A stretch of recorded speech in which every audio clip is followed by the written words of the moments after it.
This is a University of Otago podcast. Good evening. My name is Harleen Hain, and I have the great privilege of being the Vice Chancellor here at the University of Otago. And it is my pleasure to welcome so many people from the university and from the wider Dunedin community to this inaugural professorial lecture. It is always fantastic when I come to these lectures and see representation of both staff and students from around the wider university, but I think it's also equally fulfilling for me to see that so many members from the wider Dunedin community come along to join in this very special celebration. I also have a couple of other special welcomes to give this evening. In addition to members of the community and members of the university, I would also like to warmly welcome Leigh's husband, Alan, who is here, as well as her two daughters and their partners, Jennifer and Nick, and Michelle and Hamish, who have traveled here this evening from Wellington and Auckland, respectively. And I think it's probably quite clear that when family members make the journey, it is yet another signal about how important tonight's event is. But in addition to the support of her colleagues and her family, Leigh is also supported this evening by members of her profession, and I think that that is equally important to highlight. So on behalf of the university, I would like to welcome Janice Mueller, who's the chairperson of the Physiotherapy Board, Jeanette Woltman-Black, who's the CEO of the Physiotherapy Board of New Zealand, and Joe Ashgar, who is the CEO of Physiotherapy New Zealand. Now, we are here tonight to celebrate the promotion of Leigh Hale to the position of professor, and as many of you have heard me say multiple times, it is not an easy feat to achieve the level of professor here at the University of Otago.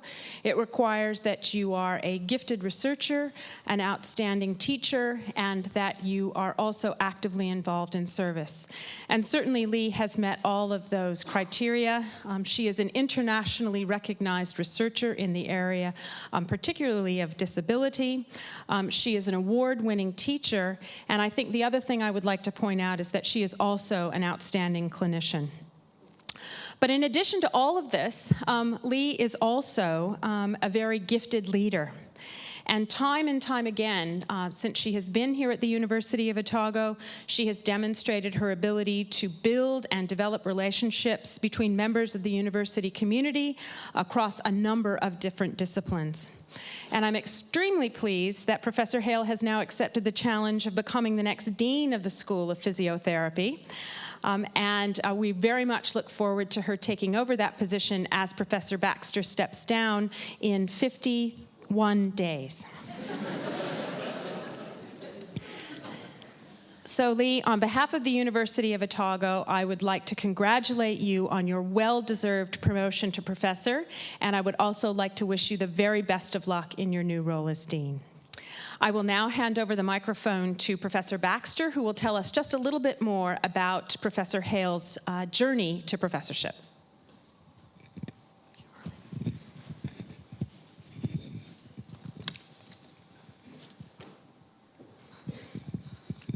Tēnā koutou, colleagues, and let me add my welcome to you all this evening as Dean of the School of Physiotherapy. And it's my pleasure to introduce Professor Hale's lecture. An inaugural professorial lecture is a prestigious and significant event. It is a significant milestone for any academic, and of course for Professor Hale this evening, and of course for her family and friends who are here to support her. You might not recognize this, but it's also a significant milestone for the school, for the university, and for the profession of physiotherapy in New Zealand. Professor Hale is the first physiotherapist to have achieved promotion to professor at Otago, and the Vice Chancellor has already pointed out how difficult it is to attain this chair at the university. This says much about the rapid development of the profession in the academy in New Zealand. As an example, the first physiotherapist to achieve a PhD in the school was in 1998, less than 20 years ago. It also says much about the professor who is presenting this evening. Leigh Ann Hale was born and grew up in Rhodesia, modern-day Zimbabwe, but moved to South Africa to attend university. She completed her initial baccalaureate training as a physiotherapist at the University of Cape Town in 1982, and subsequently her master's in physiotherapy and PhD, which were both in the area of neurology at the University of the Witwatersrand in 1993 and 2002, respectively. Prior to entering the academy, Professor Hale gained a range of clinical experience as a physiotherapist, firstly in the United Kingdom and then in South Africa, and both in the hospital and private practice settings. It was at this stage she developed her interest in neurorehabilitation, which has informed her clinical, her academic, and research practice throughout her subsequent career.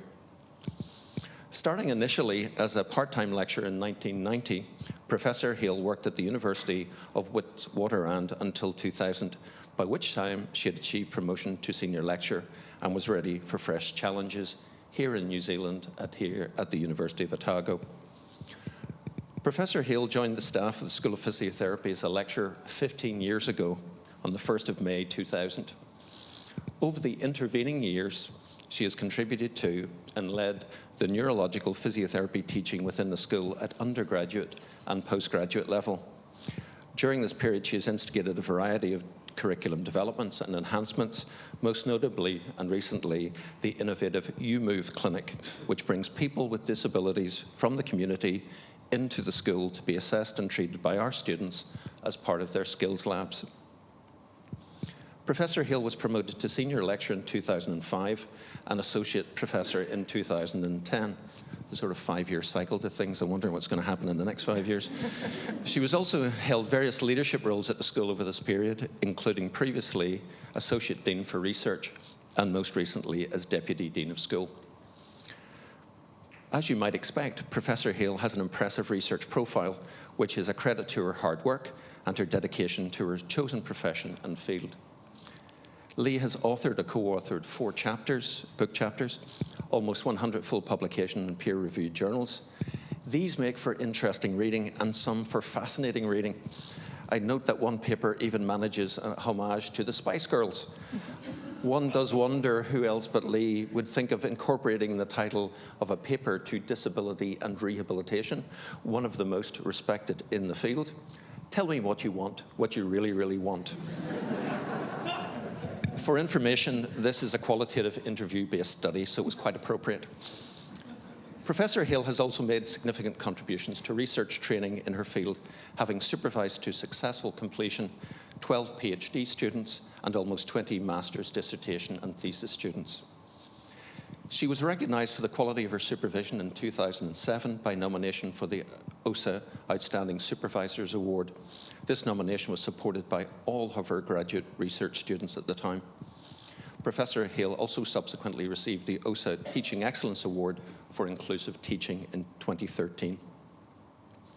In support of her work, Professor Hale has attracted almost $3.5 million worth of research funding as primary or associate investigator. Such funding awards have come from a variety of funding agencies and groups, including the prestigious Health Research Council of New Zealand. Hopefully, we'll get to hear a little about the research this funding has supported in Leigh's lecture. Professor Hale is a well-known and respected member of the university community. A common theme in feedback from Professor Hale's colleagues and students is her commitment, her dedication, and her leadership, not only within the school, but within the teams in which she works.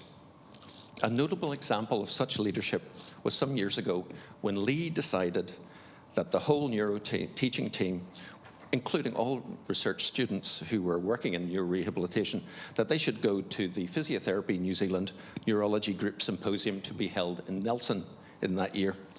Unfortunately, the available budget from the school was only $1,000. However, Leigh's determination, coupled with judicious use of funds to hire a minibus and backpackers in Nelson, ensured that 5 faculty members and 5 research students all attended this symposium. Several also learned how to drive a minibus. That became known as the Neuro Road Trip. Professor Hale maintains a high level of service to the profession. Most notably, she's been editor of the New Zealand Journal of Physiotherapy since 2010 and a member of the journal's editorial board since 2006. Her various professional achievements were recognised by the New Zealand College of Physiotherapy by appointing Leigh a Fellow in 2008. Outside the profession, locally she has served as Secretary and Committee Member of the Otago Medical School Research Society from 2008 to 2013 and continues to be actively involved with her local communities here in Dunedin. I can think of no one who better deserves the distinction of being our first internal appointment to Professor at Otago. It is my pleasure to invite Professor Hale to deliver her inaugural professorial lecture, Physiotherapy Enabling Healthy and Engaging Lives Through Movement and Support. Leigh.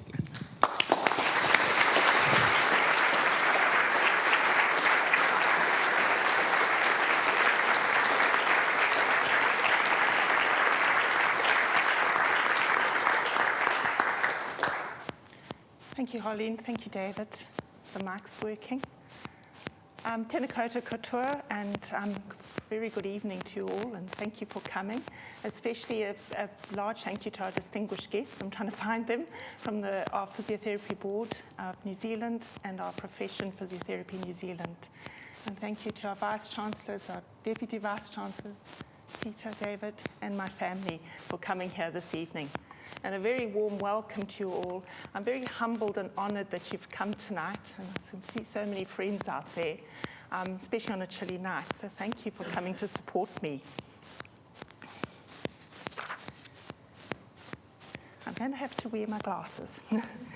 In the general scope of practice for physiotherapists in Aotearoa, New Zealand, published by the Physiotherapy Board of New Zealand, it states, and I read, physiotherapy identifies and maximizes quality of life and movement potential by using the principles of promotion, prevention, treatment and intervention, habilitation and rehabilitation. And indeed, movement for life is our professional body's mantra. And tonight I've extended that, or this mantra this evening, to physiotherapy enabling health and engaging lives through movement and support. That's all very good, but how do we get people to move for life? And in this instance, I'm talking for lifelong.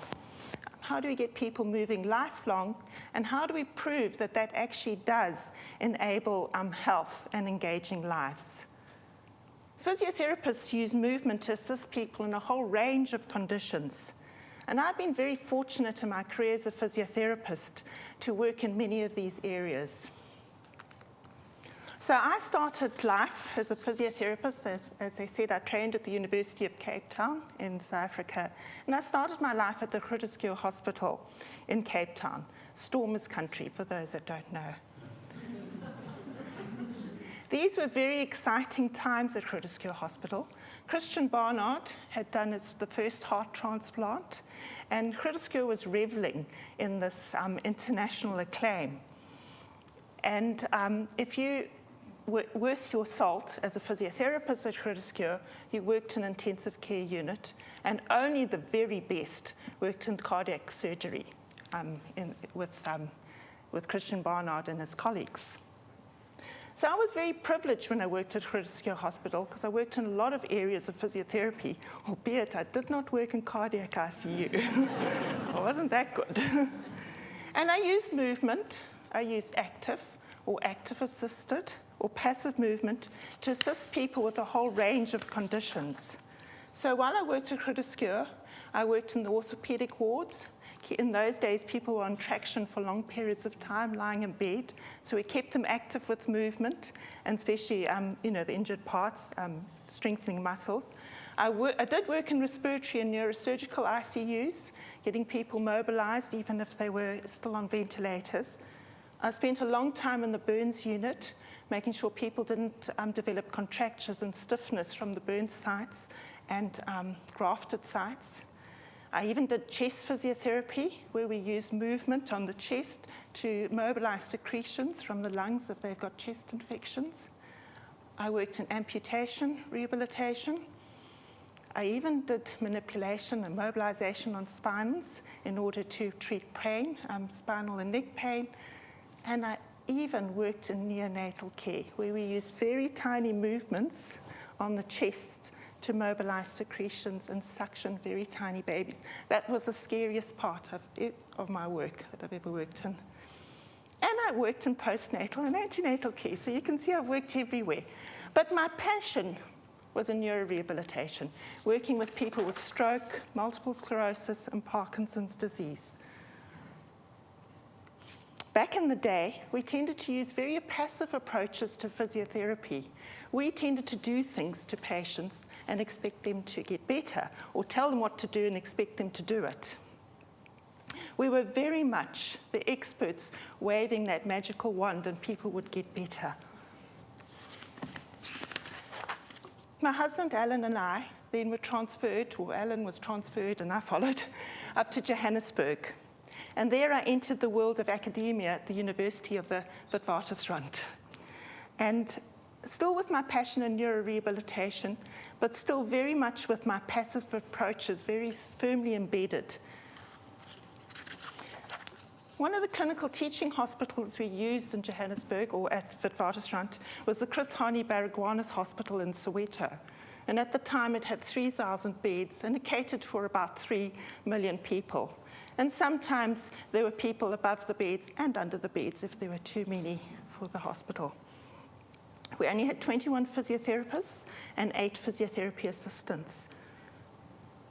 It was here that I became very involved in the Soweto Stroke Aid Group, a self-help group for people with stroke living in Soweto.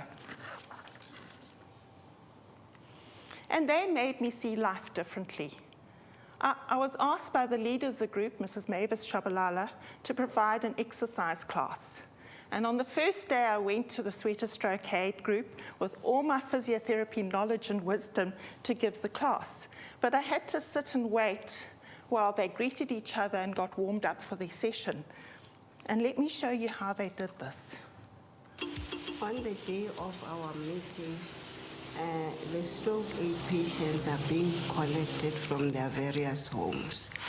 There is a bus. They have a transport that collects them. They start from my place, then we go to various homes to go and collect them.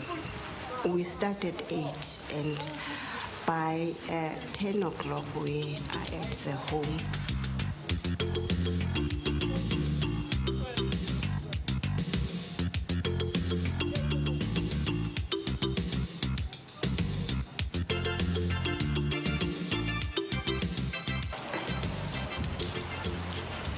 It's not always sunny Johannesburg. It does rain there too.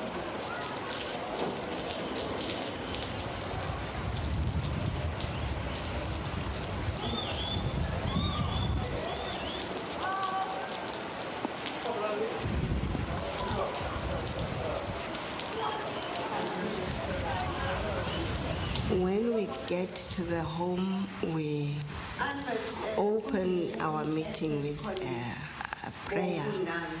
After that, we call a register, and then after that, we collect some monies that they should pay for their tea, as it is a self-help group. They pay for their own tea.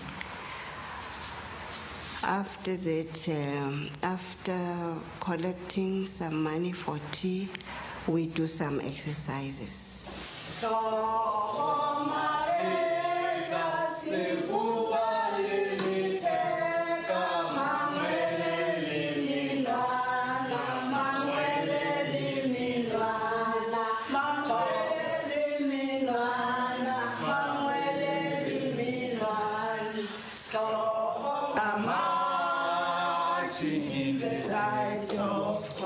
We are marching in the light of God.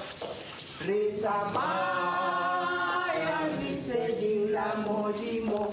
Reza Maya, we said la modimo. Reza Maya, we said la modimo. Reza Maya, we said. As you can see, they did not need me to provide them with an exercise class. but rather to use my physiotherapy knowledge to endorse and support what they were already doing well. And yes, at times to give as appropriate advice. And this led to my PhD topic. How can we as physiotherapists optimize services for and enable people living with stroke in Soweto? And at the time, people were admitted into Baragwanath with a stroke, and the length of time was for only 2 weeks. So they had 2 weeks in which to do rehabilitation. Then they were discharged home, and that was it. So we had 2 weeks. And the Western models of spending an hour with a patient wasn't good enough to help them. But then we wondered, well, what are their problems? How can we really help people with stroke unless we know what their problems were? So my PhD used mixed methods to try and find out, well, what were the main issues, and therefore how can we best help them?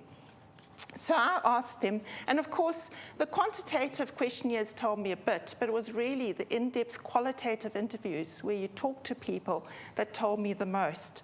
And I asked them what life was like for them after stroke.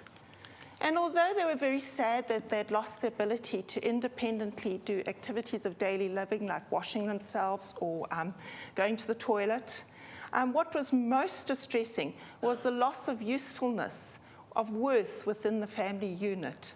So they would say things to me like, I said, no, I'm not here to say please. In the night, this worries me. What she meant was that she had to say, please, can you get this? Please, can you help me to go to the toilet? Please, can I have a cup of tea? And she worried at night about this. I always fight with my family. Let me do something, not just sit. Now I'm sad for myself, because when I could do things for myself, I could work for my children, I could make everything for my children, but now I can't. So my PhD taught me a lot, of course. But the main message I got, surprise, surprise, was that people need self-esteem to feel wanted and to be empowered. And that's what, as physiotherapists, we needed to focus on in rehabilitation.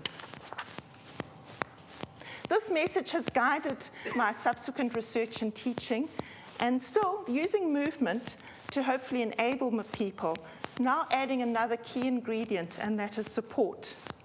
And in my research, I've mostly used the sort of all-powerful, top of the quantitative research design, the randomized controlled trial, in a number of studies to try and prove whether things work or not. But it's been the backstory, the qualitative component of the studies we've done that have been the most informative. So one area I've done a lot of work in with a lot of colleagues, especially with my colleague Associate Professor Deborah Waters, is in community-based exercise programs to prevent falls in older adults. So the one study we were involved in, we evaluated the use of Tai Chi, which is a form of martial arts, which is movement, to encourage people to move, to reduce falling in older adults at risk of falling.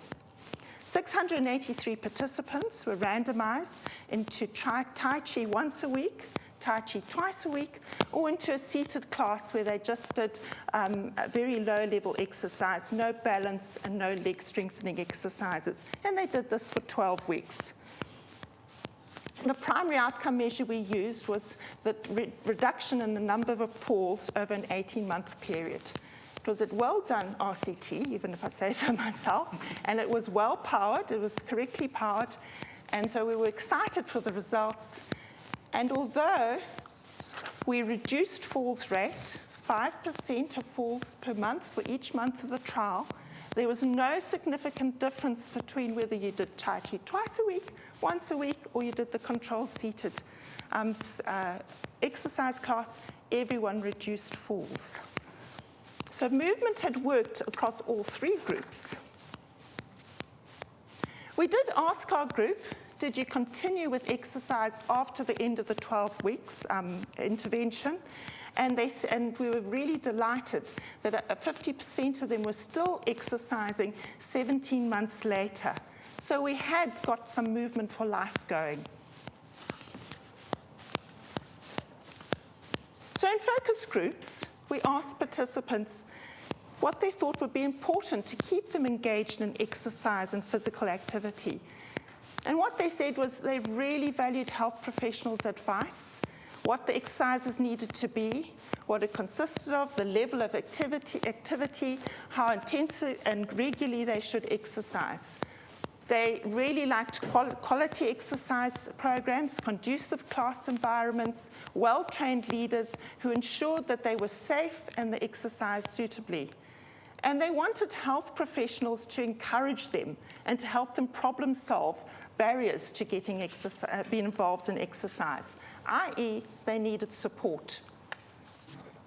We then went on to do a randomized controlled trial in water-based exercise, because we found with Tai Chi that a number of the participants who had painful lower limbs due to osteoarthritis found the Tai Chi, when you're in this position and you're moving in a squat position, quite painful. So we thought the buoyancy of water, if they did the exercises in water and warmth and buoyancy, would be beneficial. So this time, we randomized, we were looking at reduced risk of improving balance. And so we randomized 39 people to either water-based exercises, which were balance, that improved balance and lower limb strength, or the control group were randomized to senior net, where they learned computer skills from peers. So they both got the equal number of engagement, but the one group was seated and the one group were moving. And they did that for 12 weeks. And at the end of it, they improved their balance, but there was no significant difference between the results for anybody, although they did improve their balance. And I was unblinded, so in randomized controlled trials, people are blinded, but I wasn't. So I was able to go to the water-based classes to see that everyone was doing what they were supposed to be doing. And I watched them over a series of time, and they improved. Their balance, their confidence improved, their movement improved. They were improving, but we weren't showing it with our tests. And so I asked them in focus groups, and they loved it, and they swore by it. And I said, well, the study's over now. How are you going to keep it going? And they said, oh, well, water-based exercise is quite expensive. They could pay for some of it, but not all of it. And they were a bit anxious about now continuing at the pool without the instructor there. They felt a bit embarrassed exercising on their own, and they were anxious if something were to happen. So we said to them, well, what if you went with a buddy? Or what if we trained someone, or you got some training for a short while, and then you continued on your own? Or what if we got a voluntary instructor or peer-led instructor?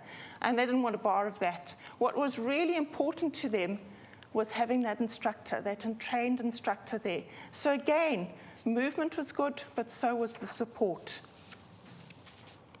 Then another trial that we were involved in, also on in falls prevention, was that we evaluated the Steady As You Go program in Dunedin. Now, this is run by Aged Concern Otago, and what happens is that they're community-based exercise classes. Aged Concern train an instructor who's trained by us in the School of Physiotherapy in delivering an exercise class. They deliver it once a week for 10 weeks, and then while the class is on the go, they try and identify someone in the class who seems to be really onto it and enjoying it. And they convince that person to lead the class. So they become peer-led classes. And these classes have been really, really successful. They started in 2003, and now there are over 40 classes across Otago, and they're starting classes up now in the North Island. So we were asked to evaluate whether they actually did anything. And unfortunately, because of the successful rollout of these classes, we couldn't do a randomized controlled trial because there were no controls in Dunedin. So we had to do a controlled trial where we didn't randomize them. And we found that it did improve and maintain measures of low limb strength and balance. So because it's field research, we had a quasi-test for lower limb strength, and that is you get the person to stand up and sit down from a standard chair, and you see how many times they can do that in 30 seconds without using their arms. And then to measure balance, we got them to do the step test, where they have a little step in front of them, they stand on one leg, and they see how many times they can do that in 15 seconds. So they've got to balance on one leg. Now, we had 3 groups. We had the group that were the peer-led groups, and they'd just come off their Christmas break for 2 months. So you can see they started quite well, and they just got a bit better, and they're well over normative data. The new age concern classes with the age concern instructors started a bit lower, but improved, and were well above normative data, whereas our control group, which were the seated exercise programs that we ran in Balclutha and Oamaru, remained the same. Lost my mouse. And the same for the step test. And those changes were significant. And again, we asked, and this is Beatrice Hale and Linda Robertson, ran focus groups and said to participants what they thought was successful about these classes. And participants thought really it gave them a lot of confidence and movement. They could do things like reach the top of their window to clean it without getting on the step now. Well, I don't think they should have been getting on the step, and I wouldn't clean windows, but anyway. They don't have to pull on the seat when standing up at church, or hold on when standing. But what they really loved was the support that they got from the instructors, whether the peer leaders or trained ones, who were very caring and kept track of everybody. And that's a good thing. I won't help the exercise, but it helps the confidence to know that somebody is worrying and caring, which I think is the big thing with people on their own. We went on, with Linda and Beatrice's help, primarily, to explore the social aspects of these classes. And this time we used the peer leaders as researchers, and they did the interviews, were trained to do the interviews, and helped with analyzing the data. And notice that the oldest peer leader is 92 years old at the time, and he was running classes. And from this research, we found that although the exercises enabled mobility and movement, it built social resilience, social capital, and social confidence and social capital. And so again, that movement and support from the peer leaders from themselves was really important. So what do we learn from all our falls prevention research? Do we need an active or an inactive control? Doesn't matter what you do as long as you do something. Even if you get out of your house just to go to Senior Net and learn some skills, the act of getting out the house and getting there might be enough to help prevent falls. I don't know, I'm just putting that out there. But really, it was the support. So really, is it the choice of the intervention, or just getting the person out and about and supporting them in their choice of what they want to do? Along with Bridget Murphy-Veach and Gareth Tahang, we extended this learning to people with intellectual disabilities, who are a very vulnerable group, who have frequently fall and have tremendous very dire injuries. They often fall straight forwards onto their faces, break teeth, which has problems with feeding, head injuries. And there's very little done in falls prevention for people with intellectual disability. So we used our learnings to develop a physiotherapy-based intervention that provides legs, muscle strengthening, and balance. And we asked people if they would be involved in a physical activity of choice, because we know that choice is important. Now, we wanted to make it really easy for people with intellectual disability to engage with the exercises. So we just got the physios to choose 2 or 3 really key exercises that do lower limb strengthening and balance, and we asked them to incorporate it as part of their daily routine. So we said to them, you know, you get up, you might go to the loo, wash your face, brush your teeth, do your exercises, and then you can get on with the day. So we try to do that, ingrain that 7 days of the week, including Sundays. And we also knew that education was important. So part of the intervention was training family and support staff on how important it is to do regular exercise and how to help. We also created an easy read brochure to try and get the message across to our participants. The physios only had to visit 2 or 3 times because we wanted to keep the cost of physiotherapy intervention low. But then they supported the person over 6 months, either by telephone or email or cell phone, just phoning up regularly, how the exercise is going. Do we need to improve them? You know, do you need a bit more? And we evaluated with Health Research Council funding in a feasibility trial just to look at acceptability and whether we thought it might work. We didn't have a control group in the study. So we evaluated in 30 people with intellectual disability. And we did show a significant improvement in one of the measures of balance. And people did engage, even the most intellectually challenged or impaired people were able to do some exercise and get involved. The physios had to think out the box. They had to use a lot of equipment to get people to exercise. I think one of the exercises was the person was quite happy to carry a laundry basket and hang up washing. He did it, so that was the exercise.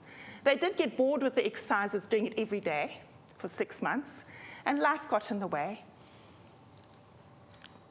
And the message of increasing physical activity was taken on board. And in spite of our nice little brochure for people, it did not last longer than the research.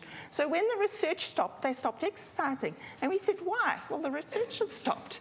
But you found it so useful and beneficial, why don't you continue? Well, the research has stopped. So what we didn't do is build self-efficacy. So all very good, you're saying, but what happened to your passion with neurorehabilitation? So we've used the same sort of line of inquiry with people with multiple sclerosis, which is a very prevalent disease in New Zealand, especially here in the lower South Island. We know there's irrefutable, robust evidence that exercise benefits people with multiple sclerosis. It has functional benefits, there's evidence, there's some brain health, neuroprotection, and it can be anti-inflammatory and reduce pro-inflammatory responses. We know that. But MS is a progressive lifelong disease.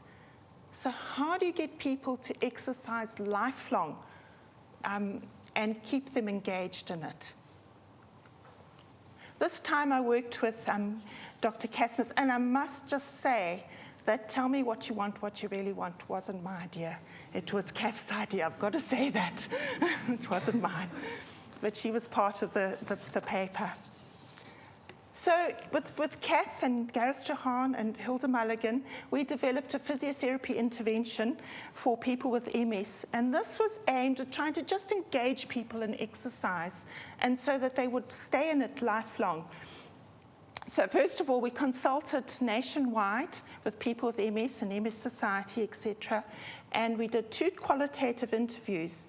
And what we found is that people with MS do want to exercise, they value exercise. They're not very fussed on the physiotherapy exercise programs that we give them, where we get them to do 10, we're physios, so we have to move, where you might get them to do 10 exercises like this and 10 exercises like this. They wanted to do what they wanted to do. They wanted choice, and they wanted control and ownership. They didn't want us to tell them, you've got to do it 3 times a week, and you've got to do 10 repetitions, and irrespective, you've got to keep going. They wanted to know that they could do what they wanted to do depending on how they feel, because fatigue is a big issue with multiple sclerosis. They valued physiotherapy support and they valued our advice, but they wanted us to support them in what they chose to do. So that's what we did. We'd go and visit people using motivational interviewing, saying, what would you like to do? How can we help you do it? And then we followed them for 6 months. And we showed with the feasibility study, again, no control group, that we significantly reduced the impact of MS on their lives. It was a feasibility study. And as usual, we asked participants at the end what they thought of our intervention. And they really, again, enjoyed the self-efficacy that we developed for them, helped them develop, should I say, and the physiotherapy support. So things like just knowing that people care. I mean, they're not just there to do their job. They care whether you progress and how you are. It's quite nice to think that someone's kindly following you along the line.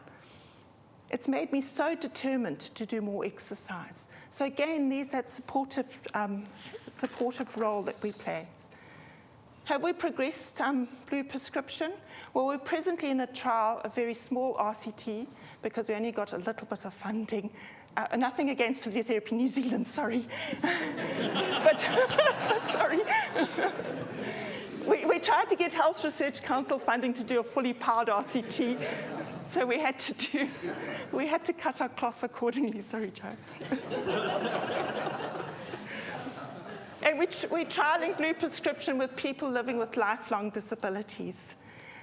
And so far, we've done a bit of qualitative. It's presently on the go. And the physiotherapist has told us that she's taken on a coaching role to help people get involved in exercise and help them, especially in people living with long-term conditions and disability. A lot of them have comorbidities. They have lots of conditions. So it's really struggling, trying to help them struggle through barriers to exercise.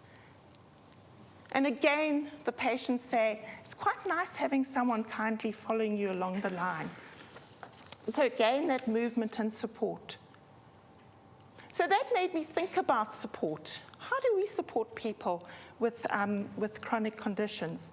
And my reflections led me to involvement with the Bridges Stroke Self-Management Program that was developed by Professor Fiona Jones in London. And this program trains health professionals to work in ways that help individuals with stroke and with other long-term conditions to take control over their rehabilitation, to wrestle the control back from the health professionals. And this is aided by a stroke workbook. So it's a combination of training health professionals, and it's aided by a stroke workbook. And we've done work so far, again funded by Physiotherapy New Zealand, thank you, to KiwiFi, this London-based program. So the stroke book had London examples in it. We've collected Kiwi examples. A lot of them are Dunedin examples in the workbook. And we've asked people with stroke across the country whether they think it's something they would like to be involved in, and they said that they would. So at the moment, we're presently trying to roll out the training to health professionals across New Zealand. And we trained our first group in Wellington a few weeks back. Our research findings have around engaging healthy and engaging lives through movement and support has now been embedded into our neurorehabilitation teaching and community outreach that Kath and I have developed at the school. And so as Dave said, we've established an interactive learning initiative where students under our supervision assist people with neurological dysfunction to work towards health and fitness goals. So hopefully I've convinced you that physiotherapists play an extremely important role in enabling people through movement, but that merely prescribing exercise is not enough, that building self-efficacy through confidence and ongoing support is crucial to achieve movement for life. Now, I can hear a lot of the quantitative people sitting out there saying, no, she hasn't. She's just given us soft evidence. Where's the hard quantitative evidence that we can do this? And I'm going to throw to you that I don't think RCTs are going to show what we want to achieve. I don't think they're going to help us prove what we want to do. And let me explain very briefly. Recently, in February, a large trial released its results, the iCare trial. This was a trial that looked at upper limb movement after stroke. It was very high-intensity exercise for people post-stroke for their upper limb, thinking that the more you do, the better the outcome will be. And it built in self-efficacy as well. This trial cost $13 million American. And I stayed with the lead investigator in February. It ran from when they had inception to now when they released the results. It was over 8 years. They had to screen over 1,000 people to get down to 361 people to power it properly from big cities of Los Angeles, Washington, D.C., and Atlanta. We can't do that in Dunedin. We're too small. And then when they released the results, there was no significant difference between those that were in the experimental group that had twice the amount of motor intervention and support than the control group. And I said to Steve Wolf, you must be so disappointed in the results. And he said, no, after 8 years, people learnt and rehabilitation in the control groups changed. So no longer were they differentiated, because over that length of time, you can't stop rehabilitation. They presented the results that have been rolled out. My point is, and I mean, they'll dissect these results and they'll say some subgroups did improve. But you know what? They're going to need so much more time and money to prove that the subgroups, which subgroups improved. And my point is not so much against RCT, it's just I think so much money, so much time. By the time the results are released, the world of rehabilitation has moved on. You're behind. Now again, very disappointingly, the biggest physiotherapy trial has just released its results a couple of weeks ago. This was a massive, based in Australia. They had to screen 250,000 people with stroke across 50 hospitals across 8 countries in order to get enough people, to 2,000 people, to be able to power the study statistically, to get statistically valid results. And the question was, if you've had a stroke, if we mobilize you very early, within 24 hours of your stroke, and frequently, will you have better outcomes than if we delayed mobilization out of bed? And you know what? They found that if you mobilize someone after the 24-hour period and only little bits of mobilization out of bed, the results were better than very frequent, less than 24 hours after stroke. Again, really disappointing results, but you know what? The message of early mobilization after stroke, when I trained, I think we used to leave them flat for 10 days in bed before we got someone out of bed. So this was new, 24 hours, I think. People had started changing their practice. So it wasn't that it didn't work, it probably was more that the control group were doing more and more and more. There will be heaps of data come. This is just the early results. This will change clinical guidelines for rehabilitation for stroke, I'm sure. And there'll be lots of results coming out of it. But again, I ask you, such a long time and so much money, I wouldn't like to know how much that cost, that trial. And again, is the RCT the way we're going to prove that enabling movement helps our people? But we do know movement works. Physical inactivity is now billed as more dangerous to health than smoking, resulting in a pandemic of non-communicable diseases. And we're seeing more and more statements such as this come out. For example, the 4 main non-communicable diseases with the highest incidence of mortality are cardiovascular disease, chronic respiratory disease, diabetes, and cancer. And these 4 diseases account for 80% of all deaths from non-communicable diseases, 29 million people per year. Each year, about 1.9 million people die as a result of physical inactivity worldwide. And of course, with the dire warnings of the tsunami, of the number of older adults that are coming, living with comorbidities and long-term conditions, we're going to need a lot of physical activity to keep people keep people healthy and alive.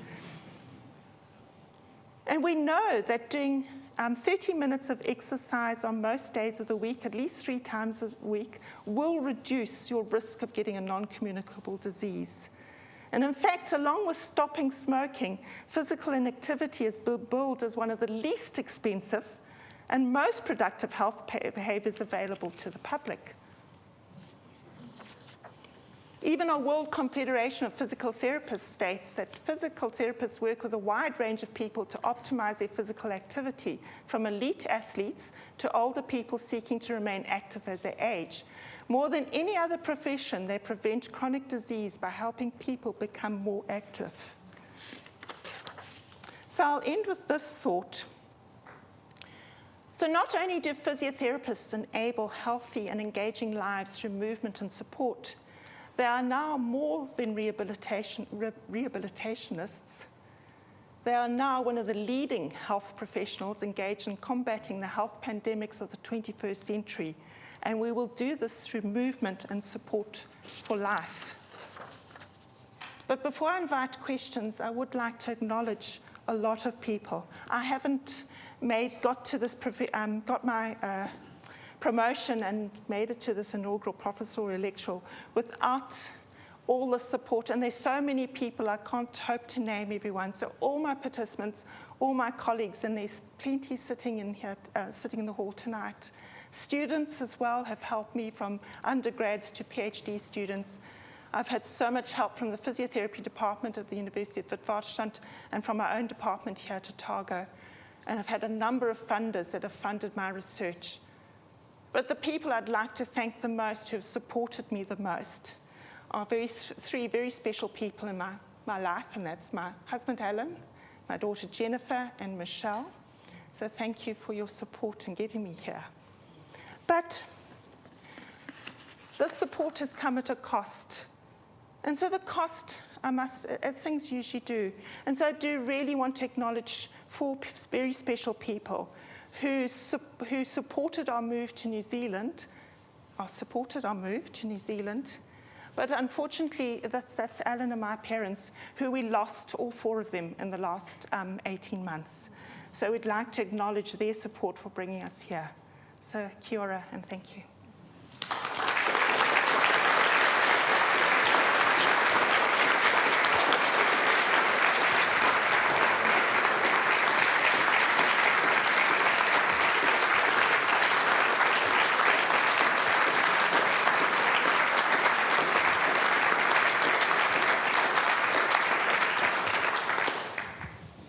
On behalf of all of us, a very warm and heartfelt thank you for your lecture. A number of things immediately spring to mind. The first is that, as you may be aware, the university is host to one of the National Science Challenges for Aging Well. And a lot of what Leigh's been talking about this evening is particularly relevant to that group. As we look at people living longer and the population structure changing, the importance of keeping people healthy, of keeping them engaged, and keeping them moving will become bigger and bigger. There's this longevity dividend that we've inherited, and it will continue. But unless we work hard to ensure that people have meaningful lives and engaged lives, then we will have lost a great opportunity. And for New Zealand, this is something for the future upon which we need to focus. The other thing that I take away from this evening is most people accept that movement, physical activity, exercise is good for them. But I have to say, and I'm looking around the room to make eye contact with a student or two, this is not just a problem of older people not meeting their guidelines. Work from our own clinic indicates that our students, less than 50%, meet physical activity guidelines. So they're no better nor worse than the aging population. So an encouragement now, if you want to live a long, productive life, get the trainers on and get outside. Finally, and there's two dimensions to this, it's accepted that focusing exclusively on goals and less on processes leads to a life where you are continually frustrated that you can't make the perfect golf swing, you can't play the note the way you wanted to, or whatever. Focusing on enjoying the process is very, very important, and you will have got that from the feedback and the qualitative results from these studies. The engagement is really what's important to people who have these disabilities and these populations with whom Leigh and her colleagues have been working. It's equally important, and here's a message to students and junior researchers, that you enjoy the process.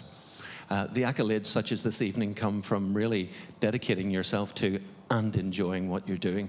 And hopefully you've learned a little from Leigh's example this evening. So Leigh, on behalf of us all, thank you again. And I've got a few little presents.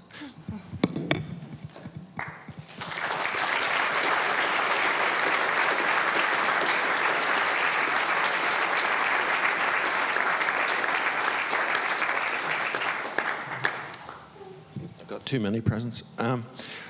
It's a tradition at the university that the inaugural professorial lecture is given a copy of a framed copy of their poster to stick on their wall. Really cheesy photograph. I think it's a great photograph. We also give you something to celebrate across at the university bookstore. Oh. And on behalf of your colleagues at the school, this is something else to hang on your wall. And last but not least, our our student executive asked me to present you with this. Oh, that's very kind of them. I see they've taken on the messages about healthy eating inside your camper. So well done on that. Join me again in thanking Leigh for her lecture.